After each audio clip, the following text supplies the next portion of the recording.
So I'll give you a little story. I was born in Taiwan, and I came to America when I was 3.5 years old, and I had three things going against me. I didn't speak English. I was incredibly socially awkward, and I had attention deficit hyperactivity disorder. I still do, actually. But it was kind of a tough childhood. Actually, when I was in preschool, my teacher actually stuck me in the corner because she thought I was cognitively impaired. But the thing was I actually didn't speak English, so I didn't answer my American name. And she thought, what's wrong with this kid? And she stuck me there, and then eventually figured out I just, spoke Chinese, right? And I had a sort of unpleasant experiences, and so I shut off all my emotions. I thought, I don't want to feel because they're generally unpleasant. And then I realized I was kind of smart, so I thought my goal in life is to become a genius robot. And it was actually working pretty well, actually, for a while. I got straight A's in high school, studied really hard. I got a perfect score on the SAT. Got into every college I applied to, studied electrical engineering, computer science, and my genius robot plan was going really great until I did one thing that totally screwed it up. I got married. And my wife really didn't care about the genius part, did not like the robot part for some reason. She wanted this stuff like understanding, empathy, emotional connection. I'm like, what is this crap? No, just But all jokes aside, I realized from a personal perspective, I really needed to work on these skills, which I did not have. And then I also, instead of going directly into engineering, became a missionary and an evangelist for a church. So I did that for like 23 years, served in the Philippines for quite a few years. And so from both a personal and professional perspective, realized that things like understanding, empathy, self-awareness would actually be important. So I worked really hard to develop those. I read a lot of books, got a lot of mentoring, took courses, dramatically increased in my skills to the point that other people started coming up, from new employees to new managers to C-level executives, to ask, hey, how can I improve in these skills? And it turns out no matter who they were, where they were, how tenured they were as leaders, everyone could benefit from that. And so after 23 years of doing that, I moved back into the corporate world. I worked at Oracle and then at AWS. And sure enough, IQ was there, but I'm around a lot of really high IQ people. And the thing that wound up differentiating me and allowing me to be more successful, influential, was all the EQ. And so here we are, from somebody you never would have accused of having any emotional intelligence in their youth to now having impacted well over 400,000 people actually with it. And so sounds like a big number. We got 1 billion to go, so still working on it there. But that's my story. So I'm there's hope for us all. If I can develop it, anybody could. Wow. And tell us more about how this all started at Amazon. So kind of going from the role you were in to starting to get this EQ movement started. Yeah. So there's a philosophy that I have that I believe in deeply. It's basically this idea of being a giver. And that means, in whatever arena you're in, find the gaps where you can use your unique skills and passions to help other people. And that in itself is already very satisfying. And if something else comes of it, then great. And so at Amazon, I started there first as an account manager, and then I became a business development leader for Aurora Database, like a really high-performing cloud database. And off the side of my desk, I started giving talks about emotional intelligence. And that was because I saw a lot of people around me who were incredibly smart, many who were smarter than I, and yet they were, lacking in maybe the emotional social skills, and those are the things that are keeping them from being happy, healthy, and as successful as they'd want to be. So other genius robots. Yeah, exactly. That's right. They're more genius and better at robotics than me. And, I was a reformed robot, right? And so I started giving talks here and there, and it was kind of a one-off thing. And then in 2019, I submitted the idea for our sales kickoff at AWS. Like 25,000 people show up for it. And so one executive actually said, let's give this guy a chance to talk about this really weird topic that no one has ever talked about at Amazon called emotional intelligence. So the organizers put me in a room for 85 people, and they said, I hope somebody shows up for it, but here you go. And I said, I'm pretty sure more people than that are going to show up, really, seriously. And so they put me in a room for 130 people, right? And then the day before the event, they called me up and said, Rich, oh my goodness, so many people signed up for your course or your session. We're going to move you to a bigger room. And they put me in a room for 1,000 people. Wow. And I wound up being standing room only. And there were people turned away at the door. There was such an incredible interest in this topic. And that really validated the sense of, hey, there are a lot of people who really want to hear about this. They want to know about it. It's a gap that's not apparent only to me, but to others. but I was the voice that was sort of bringing it out to say, hey, there's something here. We can do something about it. So that's 2019. People started coming up and saying, how can I help? I want to help spread EQ at Amazon. I really believe in it. I think there's an opportunity. And so fast forward, and now we have about 700, I call them EQ champions all over the world, in all parts of Amazon, not just AWS. And then people started saying, can I help deliver these trainings and talks too? And I started designating and training EQ evangelists. And now we have about 100 of them. And so they together, we've all worked to be able to bring EQ sessions, trainings, workshops to somewhere around 350,000 Amazonians since that time. And so it's been exciting because we've seen very, very senior leaders all the way to brand new employees all really understand the value of this. Wow. And I think for a lot of folks, I mean, that's incredible to get where you are. But what were the sort of iterative steps, and also working within the culture of Amazon? Like, how did you make a case for this? Yes, a lot of things. And the first thing I'll say is, as I talk right now, I'm not speaking for Amazon per se. I'm speaking, on behalf of myself. I just happen to work at this company that delivers your packages in 2 days or less. How many of us are Prime members, by the way, out there? All right. Well, thank you for your patronage. I just wanted to. I hope you're delighted with, please don't ask me if your package doesn't get there in time. I don't really know why that happened. But no, all jokes aside, there are a few things, right? The first is sort of think big, but start small, right? I really believe that there's an opportunity to impact a lot of people, but I had to start somewhere. And I thought, well, let me just start by giving talks, right? I've studied it for many years. I created a program at Oracle. I brought it to Amazon. And I thought, let me try to benefit people around me. And it was 50 here, 100 there, a few at a time. But then momentum grew because more and more people realized, hey, this is really valuable. The other thing I think is really important is leveraging your strengths. Like, I'm a public speaker. I've been doing it for a long time, so I really enjoy doing it. And so that was my medium, of doing it. But another thing that was actually really kind of profound was I read a lot, and I started sending out emails to like my circle of friends. It was like a few hundred people with highly curated articles that I thought, hey, this really helped me. Maybe it'll help you too, right? And they're all really, really high quality. And that eventually grew from my own personal friendship mailing list to now the largest opt-in mailing list at Amazon. It's got like 50,000 subscribers.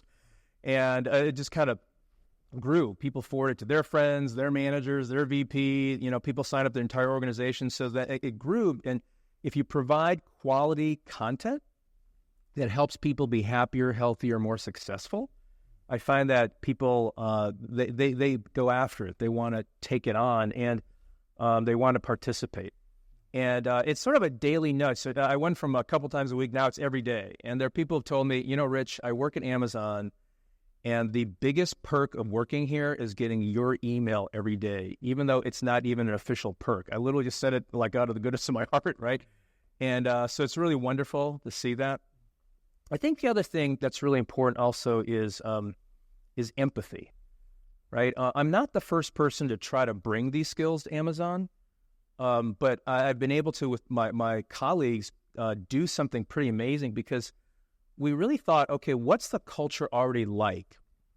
And how can we align with it? I wasn't trying to fight the culture. I was trying to take the goodness of what we have, which I really actually think is an amazing culture, incredibly innovative, really great customer obsession, delivering results, but then sort of using a little bit of jujitsu, like you're not trying to oppose it. You're trying to actually go along with the force that's already going forward and maybe adjust the direction a little bit so that it's more conducive to whatever, you're trying to accomplish together. And one of the things that's really interesting, Amazon has these now 16 leadership principles that we basically live and die by. Some of you are nodding your head, know about them. One of the things that people didn't realize is that, IQ is very embedded in all of them, but so is EQ. There are words such as, respectfully disagree, even if it's awkward or embarrassing, uncomfortable or exhausting. You rise to the occasion, lead with empathy, have fun at work. There's these words that you absolutely cannot put into practice without social emotional skills. And so I was actually the first one to actually sort of point it out. Go, hey, IQ is definitely a big thing here, but so is EQ. We need both if we're going to put them into practice. And so it made a lot of sense for people who are already big proponents of our culture. And so that empathy, I think, is really big, because one thing I realize is somebody who's really excited about mindfulness or emotional intelligence, and they go to their leader and go, I want to bring more of this to the organization, that and $4 will get you a latte, right? I mean, that passion's great, but unless it aligns with what they're actually trying to accomplish, it's just another thing. And so one of the things that I realize is a really powerful question as I meet with leaders is ask, hey, what business problems could be solved with greater connection and understanding? And then they're, oh yeah, I got a lot of business problems. Let me think about what part of my business problems involve people. Well, like pretty basically almost every one of them, right? So they're like, yeah, there's retention, there's attracting talent, there's these teams that aren't gelling, there's these two leaders who hate each other, we're not talking enough about decisions and disagreeing enough and really speaking our mind in meetings. So they start coming with this list, and I go, I think I can help you. And so they're actually inviting the EQ content rather than me trying to sort of push it on them. And that empathy, I think, makes a big difference. Fascinating. Now, I have two questions. One, can we sign up for your newsletter? It sounds like I got $20. Yeah. I can make it available. I mean, because you're here, I do have sort of an external version that I generally share with ex-Amazonians, because, they've been getting it every day, and then they leave and they're like, one of the things I'm going to miss the most is your newsletter. And so I have an external sort of secret one. So if you come up to me, I'll let you on it. All right. Nice. Little perk. And my next question, because I know Amazon often is so data-driven, and I'm curious with your newsletter, what was going through my mind is this idea of how do you know it's good? How do you know it's quality, right? Is that through your own intuition, or is that through data, or is there sort of a combination approach? So is this working? Oh, yeah. So we are very data-driven, which I think is actually really good. And, it's interesting. One of the things that we really had to deal with and continue to is skepticism, right? We have very engineering, data-oriented people who have been very successful by focusing on their IQ. And so, frankly, a lot of times I go talk to them and they're like, what is this emotion crap? I mean, really, hey, I don't need that. What's this all about? And then they say, we're data-driven. And my answer to them, I got this actually from my friends over at Google, emotions are data. They're actually really important data points, right? Like if I go and meet with my manager or my team member or my customer and they have this look on their face versus this look on their face, I mean, I'm probably going to approach it a little differently, right? I mean, it's like an important data point, right? If they're looking like they're scowling or angry, I probably don't want to slap them on the back and say, something really jovial, because clearly something is troubling them, right? So that light bulb sort of goes on. In terms of the newsletter, the trainings we deliver, we do everything from a keynote for an hour all the way to the workshop that's highly interactive. We use a lot of data. We use surveys. We find out their confidence levels before and after a workshop and their ability to carry out certain things, decisions that they're making. Then we follow up with nudges. We're actually deploying now a scalable self-service training system that also incorporates AI, so it coaches you on how you're doing, and you take assessments, and so there's a lot of ways to be able to measure. I will say with the newsletter, I mean the main thing to me was just how much it has grown over the last 5 years. I went from me saying it to a few friends to the largest email list in Amazon. I mean, that in itself tells you, okay, there's something here. And I have gotten no less than thousands of emails where people have talked about how much it's changed their life. Like there's an email that just happens to resonate, something that, they're really struggling. I have people who have had their spouses die, and then they read one of the newsletters and they're like, that really helped me. I mean, that literally brings tears to my eyes. I'm just sharing an article that I thought was helpful. And for them, it was helping them in one of the darkest moments of their life. They're people whose kids have been depressed or tried to commit suicide. I mean, there's all these really challenging things that people go through, and to receive that feedback, whether it's from an email or after a workshop, it's absolutely astounding and amazing. I'm humbled and I'm honored that the little things that I do, just sharing about my life and the knowledge that I have, can make such a profound impact on people's lives. That's beautiful. And how do you go about getting funding and sort of the convincing the powers that be to help fund these programs? Like how does that data help and make the case for it? Yeah, there's kind of an interesting thing. And again, every company is going to be different. Like, I'm a student of Amazon. Like, I've been there 8 years. I just literally celebrated an 8-year anniversary. And I studied the culture. Like, actually, one of my aspirations early on was I want to become one of the greatest experts at Amazonian culture because, one, I thought it was really interesting. Two, I was actually doing it for my job because one of the things I do is I share about it with customers. Like, people go through from San Francisco. Executives from all over the world visit San Francisco. They want to visit all the really innovative companies in Silicon Valley. And of course, Amazon is one of them. And I literally go and spend an hour talking about Amazon's culture of innovation, right? And so I want to be able to represent it well and accurately. And so I studied it and thought, what are the sort of levers that I can pull to be able to help people achieve their goals while also bringing in more emotional intelligence, right? And so it really comes down to understanding people's pains, challenges, hopes, and dreams. If you know what their pains and challenges are, and you can help solve some of them, and know what their hopes and dreams are, and you can help them achieve it. I mean, that's like that's nirvana, right? And that earns a lot of trust. And so, I actually started delivering the talks. I had volunteer people actually join. Actually, I have one of my EQ evangelists here, Melchior. Hey, say hi over there. I can't see you, but he's actually one of my EQ evangelists based out here, a former special operator in the armed forces. And then, came he's our muscle if we ever have EQ issues at the right. No, but all jokes aside, he's like one of the 100 EQ evangelists that go bring these skills. So it's actually 100% volunteer.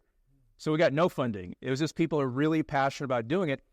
And the really cool thing is it tapped into their intrinsic motivation, right? Like people like Melchior and others do it on their own time. They're like, I got my day job but I'm doing this because I love it. Like I get to improve people's lives. I get to make a difference. I'm passionate about this already. And so they get, their payment is the joy they get from being able to do that. And so that's the sort of internal movement. And then what I did 3 years ago, I'd gathered enough data about, whether it was people surveys saying, hey, this helped me be more effective, this helped me lead more effectively, this helped me be happier, healthier, whatever data certain orgs were looking for. And I said, I believe that after impacting hundreds of thousands of Amazonians, that our customers would actually also benefit. And so we had this thing at Amazon called the working backwards mechanism. You essentially write a 6-page document, and you put all your data in it. You put, your frequently asked questions, your pitch for why you should actually fund a program, and you're basically free to shop it to whatever leader that you want. Like, hey, will you read this doc and possibly give me funding? And that's one of the really cool things about Amazon. And so I went to my VP and I said, will you read this doc? He said, sure. And he read it and he said, heck yeah, let's do it. And so he said, how much funding do you want? How much headcount? Hire a team. And so we turned this internal volunteer program called the EQ and Success Group Community at Amazon into the Epic Leadership Program, where we now meet with customers all over the world and share the very same skills to help them be more effective, more innovative, build adaptable, resilient organizations. And so I'm helping them actually become more emotionally intelligent, empathetic, inspiring leaders. But that is the vehicle that helps them achieve their business goals so they can be successful and be the best version of themselves at the same time. So about 350,000 Amazonians, and we've reached about 60,000 customers across somewhere around 8,000 organizations. So I'm thrilled that people all over the world, no matter who they are, as long as they're a human being, could actually benefit from these skills. That's incredible. Now, I'm curious, you mentioned that within Amazon that a lot of folks were volunteering to do this, and I feel like often we hear a lot of talk about burnout and how overworked people are and how they have no time. And I know within our audience, often that's a concern, like how do you get people to take on an extra thing when they're already feeling overwhelmed? So how did you kind of work through that and kind of tap into that passion to overcome perhaps that sense of not having enough time? Yeah, I love that question. I Yeah, actually a lot. I've thought about it a lot. So burnout actually comes from quite a few things, right? The one that everyone generally talks about is working too much. And that is one of the factors. But the research actually has found that that's not the main factor. Other factors such as lack of autonomy, lack of meaning in their work, hostile work environments, right, and lack of connection and friendships are all things that also detract from your health at work, and also basically contribute to burnout, and in many ways can be more contributory than even the work schedule. And so what I found in my own work, and then I was able to pass on to our community, was an incredible meaningfulness of what they were doing. That, maybe they had a day job that they, maybe like 50% of the time or 75%, but then delivering these talks and being part of the EQ community, 100% of the time it gave them energy. And so it's really about like, where do I get energy and where do I spend energy? And so a lot of work can be spending your energy, and it's kind of sucking it out of you sometimes. But when you get to actually talk about these things with people and share it, it almost always gives you energy. So I've had people who are very busy, doing a lot of responsibilities, come to me and say, I did a lot of stuff this week, and all of it sucked energy out of me. But the one thing that I actually have as my highlight is delivering that EQ workshop to a bunch of people for 2 hours. And I'm so glad I did, because that was the highlight. And so it gave energy, right? And so I think tapping into that is really powerful. And I think it's something that people kind of miss, because they try really hard to work on the extrinsic part, which is important, right? Things like compensation, things like schedule, things like recognition, they are important. But they're not as important as the intrinsic, right? Relationships, autonomy, mastery, and purpose. If we can tap into those things, you can sort of counteract some of the negative aspects of it, right? I actually really like to work, and so people at Amazon really do like to work. We like to hire people who like to solve problems and are always trying to tweaking and working. But I find it very energizing.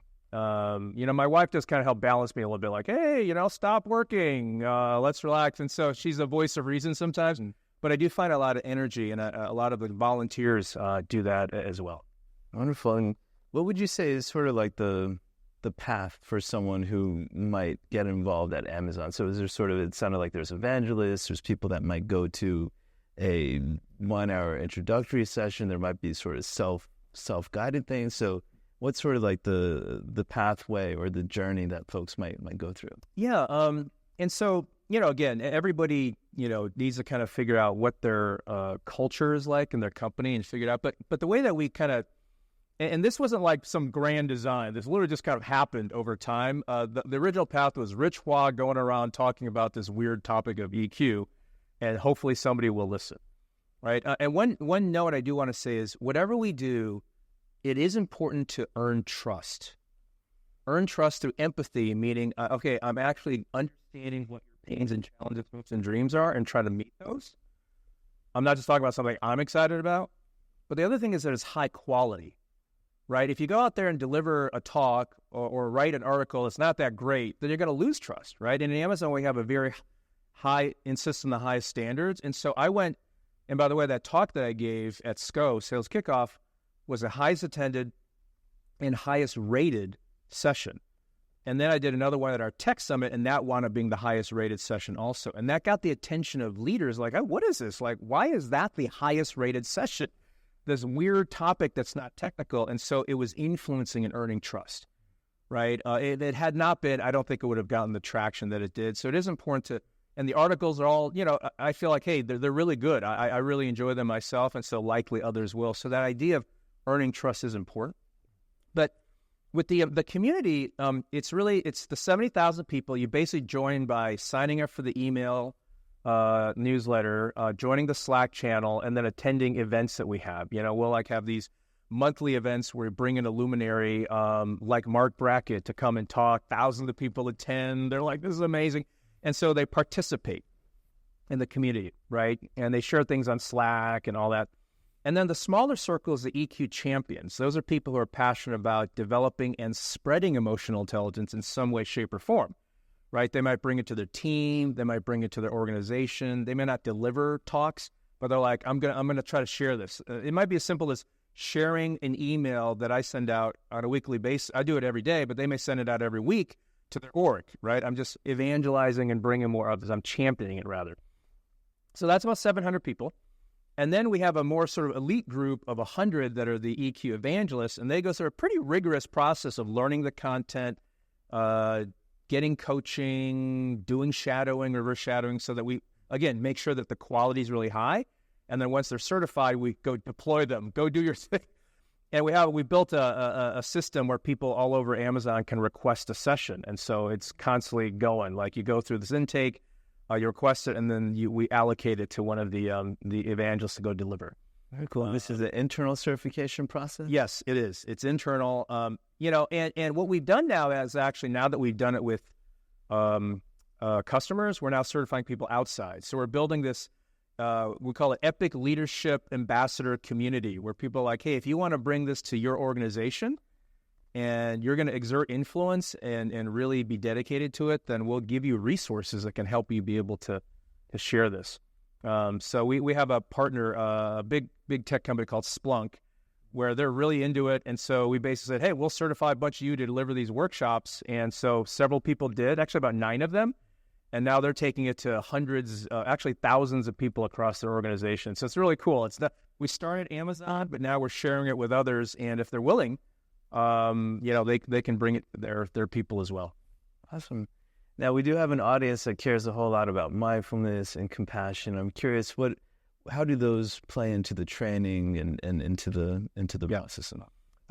So when I think about, emotional intelligence and things like mindfulness and empathy, compassion, I mean, there's sort of different lenses to look at similar things.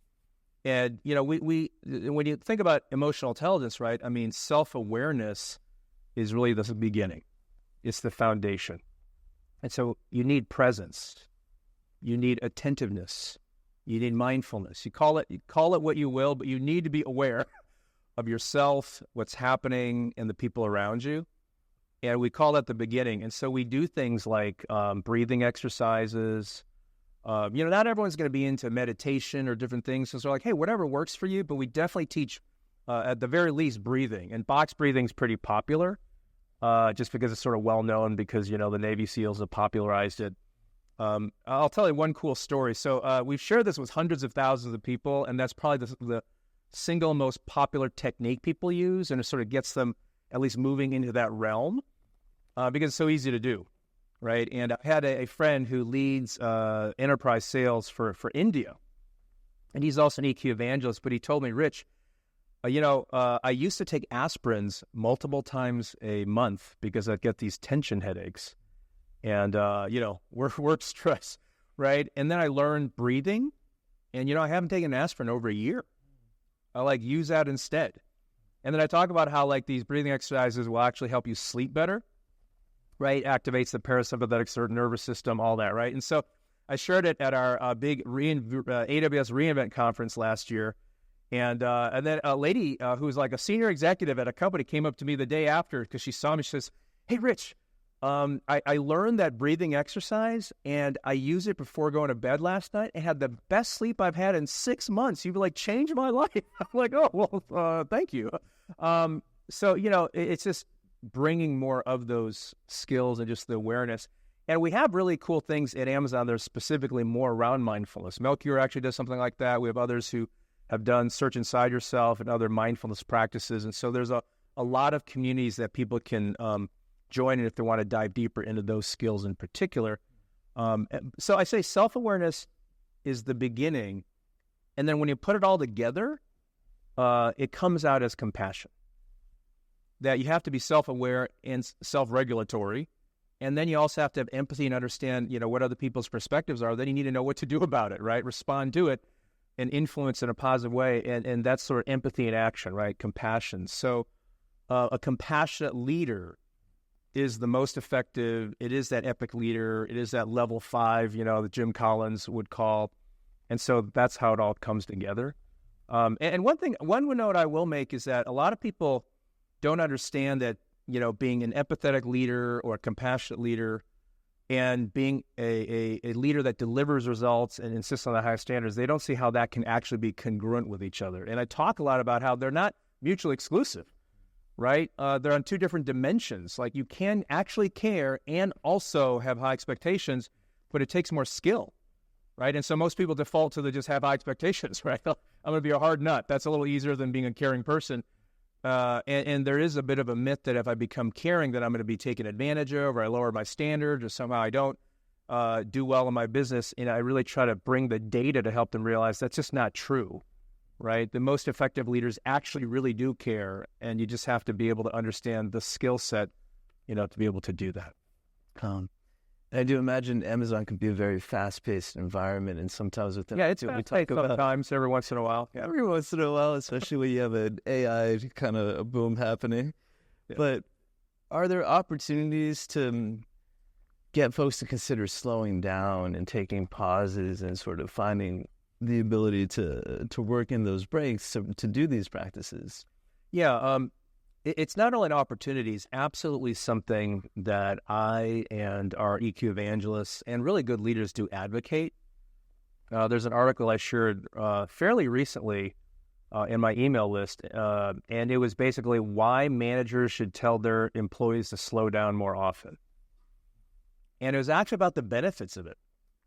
And I mentioned our leadership principles a little while back, but we have one that's bias for action. That means move really fast, like go do it, But we also have one that's called dive deep, right? Where you actually do take a step back, really look at what's happening and understand more of the details. And that's not only in the problem you're trying to solve, but also in yourself, your team. And so those things are in tension with each other. Meaning you can't do both at the same time. You have to kind of decide which one am I going to index on more. And so a wise leader, an epic leader would do that. So we talk about recovery, and all the science is there, right? I mean, Olympic athletes, musicians, the highest performing, of anything have a recovery plan just as much as they have a high performance plan, right? And so it's not easy. It is difficult, but that's why mindfulness actually is important, right? You have to be aware, how am I actually doing and where do I need those breaks? And so we have various techniques we can use. I'm putting in your calendar, making sure you have sort of an energy audit, on a regular basis, like what gives me energy, what takes my energy, and making sure that you're intentionally putting the things in there or removing things that are kind of throwing things out of balance. And so we do talk about it a lot, but it's putting into practice that's actually a bit more challenging. But I will say community makes a huge difference. I mean, you can be going and going and going and going, and then you get up the Slack channel, or you see an email, or you see a fellow EQ community member, and you just remind each other just from that, okay, this is just a job, and I do need to take care of myself while doing the best I can. And sometimes even just that 5-10 minutes of a friendly face talking about something that's really meaningful personally is what you need to take that break.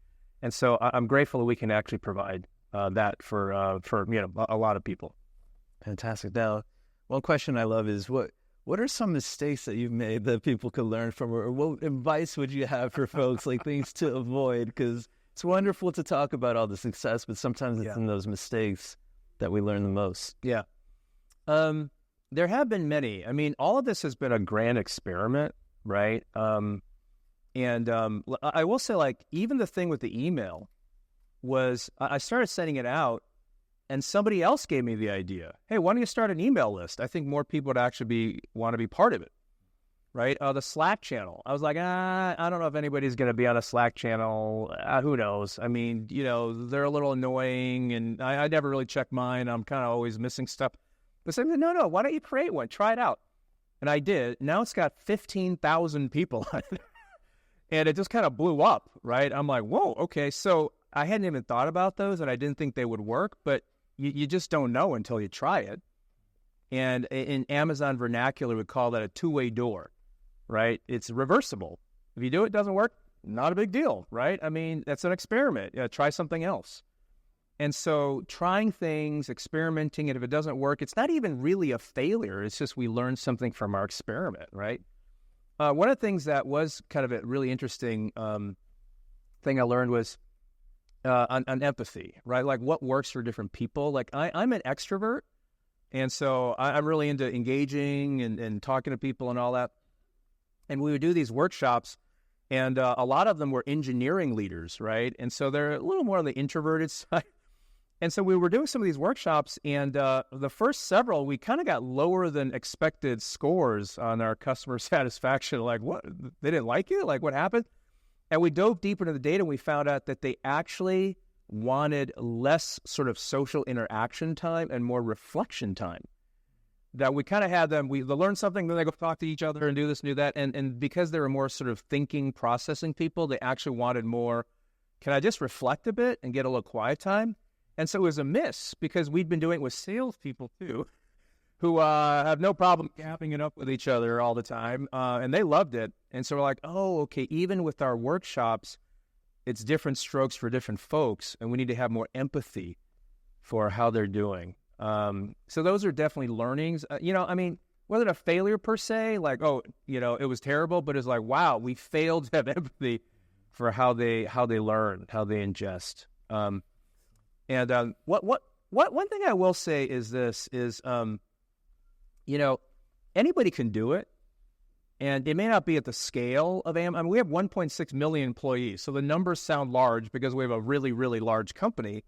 But whatever sphere of influence you have, you can make a difference. And what I found is that if you build it, they will come. There are so many people out there who inherently understand and believe that the human side is really important. They just don't necessarily get a place to be able to talk about it, right? Or it may seem a little weird, right? Or they think, do I need to sit in the lotus position somewhere and practice yoga a lot? I mean, they just have these misconceptions. And so I've been trying to sort of break the myth and go, look, you can do it in so many different ways. You can do it, if you really are into yoga, that's great. If you're really into meditation, that's great. If you're really into sort of, exercise, whatever it may be, the goal is the same. And so kind of helping people find that commonality. And I found that more people are fans than I realized. Excellent. I was going to say, like, this idea, because I think we've all sometimes built things and they haven't come. And so, like, yeah, like I think there's this question of how do you build it? And it sounds like you built it with a commitment to quality and value, experimentation, paying attention to the results. And I feel like all these things could help us all learn how to build and adjust. Yeah. And get to the point that it's really serving in the way that we hope. Yeah. And then they come. Yeah, absolutely. And if you want to, get this going, finding what your skill set is important. Maybe you're not like a natural sort of dynamic speaker. That's okay. But maybe you're better at writing, right? Writing thoughtful things. Or maybe you're better at sort of program management, really kind of like organizing things. But then finding people who are better at some of these other things and working together. I mean, I served literally as a professional evangelist for like 23 years, so I'm into that, right? I got a lot of practice, and so I realized that's something that I could leverage to be able to inspire others. And yet I have other people on my team, they're not into that, but they're really good at like writing stuff or creating content or, creating like a little video and sharing. So finding their niche, but we can all make a difference together. But yeah, the empathy and high standards are important. If you want to convince leaders, right? That's kind of the main thing. Everyone's got to be a little bit of a sort of salesperson, marketing person, right? And I kind of joke because our email list is actually our email list, Slack channel, and I call them Amazon talks. It's our sort of monthly talk. Is the largest unofficial omni-channel marketing, the platform that we have at Amazon. Like we put it out there, and like almost 100,000 people will eventually get it, and so it's actually really amazing. And of course, we're trying to do things that are beneficial for the business, beneficial for Amazon, beneficial for the people, because I'm grateful. I'm grateful to work there, and I truly do want to help us all succeed together. Very good. Well, I'm wondering if we could open it up for a couple questions. Absolutely not. I'm just kidding. Please, I'd love to hear. So if anyone's got questions, we do have a mic in the center here. We'd love to open it up. Now, I could talk to Rich about a lot of topics, and I'd love to, but I'd love to hear from the audience as well. So please, let's make sure our mic is on. There might be a switch on there. Let's see. I can actually hear you fine, but I don't think the mic is on. Somebody's coming from the back. I'd love to get the mic on, and so there might be a switch on there, and we've got... Hello? Oh, there you go. We're live. Okay. Would you like me to turn the mic on? Do I get a discount? So if you could speak a little more about the content and pedagogy, I'd be super interested in sort of how you're getting people to where you're saying. And then for fun, if you have any comment on where Jeff Bezos is on all this, I'd just be interested. Well, in my most recent coffee with Jeff last week, just kidding. So when you say pedagogy, if you're talking about the sort of content, I mean, I'm sort of, my philosophy is I want to take all the best of what's out there and all the goodness and offer it in a way that's digestible, consumable, and will fit with what people will be willing to do something about, right? So one of our, really amazing advisors has been Mark Brackett, right? I've read his books. We talk all the time. He's given me a lot of ideas about his research, things he's done. We also work with others in the field of emotional intelligence, like Daniel Goleman, Vanessa Druskat. So there's different people, right? I read a lot. I work with people. And I'm like, you know what? I don't have a dog in the fight. I just want to bring in whatever we think might be helpful and effective. And so we've taken a lot of that and turned it into, again, different 1-hour talks and then a whole day workshop.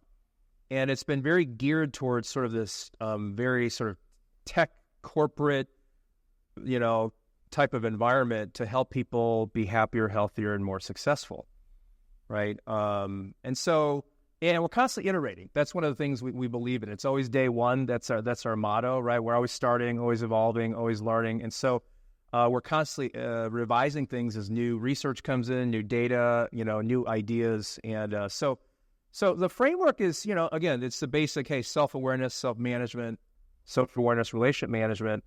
But then, how we kind of do it is sort of a collaboration among sort of a lot of different things that are out there that we find have been effective. At the end of the day, becoming self-aware, I find, is actually the biggest thing. It takes just some time to actually want to understand, how am I? What am I feeling? What's going on? As Mark would say, give yourself permission to feel. And just even that has made a huge impact on the culture because, and this goes to the Jeff Bezos question, the vernacular at Amazon has changed, meaning the way we talk about things. Like 6 years ago, if you said things like emotional intelligence, people would have been like, what on earth does that even mean? Or if you said empathy, they would have thought, well, what definition are you using? But today, things like psychological safety, emotional intelligence, empathy, compassion, mindfulness, self-awareness, I mean, the list goes on, are now part of our vernacular. And people actually understand what we're talking about because we've done a lot of work to help educate people on what those things are. And now it's commonly accepted as, yeah, this will help me actually be more successful, right? This will help my team be more successful. Now, basically believe that these are key skills that will make you a more effective leader. And I like to say, hey, I want to help people be happier, healthier, more successful, and kinder in the process. And I find that everybody wants to be the first three. They may not necessarily want to be kinder, but in order to get the first three, you got to be kinder. And so that's sort of the surreptitious thing I sort of put in there. And even today in the world of AI, I mean, the fact is everything that can be automated will be automated. And you look at the next 6 years, we cannot even imagine what it's going to be like. I mean, it is literally unimaginable. No one knows. And what or the nature of work will change, right? Absolutely. And yet the skills that will help us be really successful in this AI future are actually human skills, right? Microsoft did their work trend report 2024, and they found that the top 3 skills needed for success are analytic judgment, no surprise. But the other 2 were adaptability and emotional intelligence. And so they're saying the human side is going to be even more important. So it behooves everyone to develop those for now and for the future. Again, I can't speak personally at all for Jeff. I don't know him personally. But I will say that very senior leaders, they're all really smart. And that's the thing I appreciate. And they all have open minds, right? In the sense of bring me some data and I'm absolutely willing to consider it and change my mind. And I've seen very senior leaders change their mind from, hey, this is a nice to have to this is absolutely crucial. And so there are SVPs that are part of the most senior leadership team at Amazon that have said, I didn't realize how important this was, but you've helped me realize it. So now I'm going to have all of my managers go through some sort of epic EQ leadership training. So that's to the tune of tens of thousands of managers that are now being trained because they've seen the light, so to speak, and realized that this is actually really important. Yes, we have another question. We got time, man. Oh, okay. Yeah. Yeah, incredible work in terms of how many people it is reaching out to. I heard you, Rich, use the word empathy a bunch of times, yeah? So in terms of insights that might be coming out of your programs, have you been tracking them in terms of measuring outcomes so it's kind of easier to communicate to people to show the impact of what we're doing? Yeah, so it really depends on the organization and what will actually help them understand the efficacy, right? I mean, the most sort of basic is we use an assessment that has a 360 component to it. So you basically, do it beforehand. You do the workshop, intervention, whatever you want to call it. And then after about 3 months, you do another 360 and kind of go, okay, how do I feel? And then what do other people around me believe about the empathy level, right? So that's a sort of simple way. Others, we have different instruments where you kind of ask questions of employees actually on a regular basis, and then they roll it up into sort of a data set, and then you look at different organizations and managers. And so there's a lot of signals that we can look at to see has it improved. So there's sort of the metrics data, and then there's the anecdotal, right? And we believe in both. We believe in both numerical and anecdotal, and the anecdotal is just off the charts, right? People have said, hey, this has changed the way I lead. People said this has changed the way my managers led. I mean, it is palpable. And we still have a lot of work to do. It's still only day one. But again, there are leaders now who are modeling it, talking about it. You just hear it a lot more. And one of the things that actually did happen, I was talking to John Mackey actually a few years ago, CEO, founder of Whole Foods, amazing, amazing leader. And we're actually talking about how to get this revolution going because Whole Foods always had the twin towers of customer obsession and then employee obsession, right? And then they got acquired by Amazon, which is very much customer obsession, not so much on the employee side. And so he was always trying to figure out how he could influence the rest of Amazon. And he was actually getting a little bit like, I'm not sure anything's going to happen, So we were kind of colluding together, trying to figure out what to do. I had this very large platform. And then this new leadership principle comes out called Strive to be Earth's Best Employer. And within it, it said leaders lead with empathy, have fun at work, make it easy for others to have fun. They have a vision for their employees' success, not only at Amazon professionally, but personally. And we're like, did that just really happen? Did we really just say that explicitly? And so that actually was a giant sort of buoy for all things that we're doing, because now it became part of how we operate. And by the way, our leadership principles, we live by them. We breathe them every day. We live, die, promote. Like, it is very much, once it's there, it is like truly something that we try to put into practice. And so that was a big thing that lifted it up. So anyway, thank you for the question. I do. And one thing I will say too is, the research actually shows that empathy are sort of three different forms. And so we actually talk about that, right? There's cognitive, there's affective, emotional, and then there's compassionate. And so our engineers are like, do I now need to become like a blubbering idiot? When somebody cries, I cry a lot, or, I start watching K-dramas or something. I mean, and we're like, no, you may not, you don't need to change your personality, but if you're maybe really more naturally indexed on the cognitive empathy, even if you understand where people are coming from, you can come across as kind of cold. Maybe they don't believe that you actually care if you don't at least sort of show some emotion along with it. And so we help them start at a spot and then move into another spot where they can be more full in their ability to express. And that's definitely me. I index much more naturally on the cognitive side. And so I've had to work on the more sort of emotional, affective side. My wife's the opposite, so we balance each other out. Yes, one more question. Yeah. I'm just wondering, can you hear me? Yes, okay. We can. I have to stand up here. So I'm just wondering, with the cultural shift, if you've integrated emotional intelligence into interview questions when you're bringing new people on to give them the understanding of the culture that they're coming into. Yeah. Yes, we have. And that was really 100% buoyed or instigated because of the new leadership principle, right? Like, if since we want leaders to lead with empathy, make it easy for others to have fun at work and be committed to their employees' personal success, we then need to ask you whether or not that's something you do. And by the way, when we interview people at Amazon, we put them through what's called an interview loop, where 5 or 6 people spend an hour with you each, and they ask you a set of very calibrated questions about the leadership principles. So they'll also ask you about your experience, your skill set, your track record of success, but that's like 30% of why we hired you. 70% is about the leadership principles, and so we actually introduce questions like, hey, tell me about a time, for instance, when you saw a colleague struggling in their job and how you handle it. Or tell me about a time that you were leading a team and there was, an underperforming employee. What did you do? Tell me about. So we ask those kinds of questions to understand how they acted in those arenas to see if they actually are somebody that believes in leading with empathy. Now, that being said, it is one of our newer actually one of our newest ones. And there are still, there are swaths of Amazon that have really adopted it well. There are others that are still trying to figure it out. And so we have a lot of work to do to be vocally self-critical, which is something that we believe in. We're a work in progress. What I've done is really meaningful, and I'm thrilled about it, but we have a lot to do, and we're not perfect, and we're constantly trying to do better.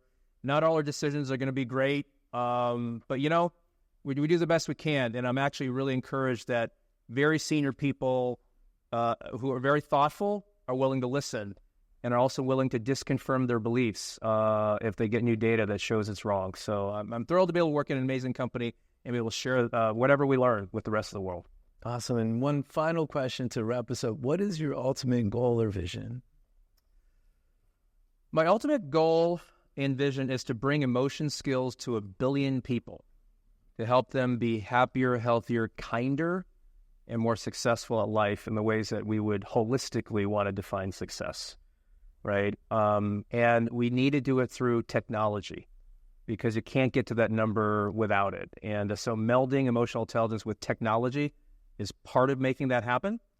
And I'm thrilled to say that I now see a path. I didn't see it a year ago, but today I actually see a path of how that's going to happen.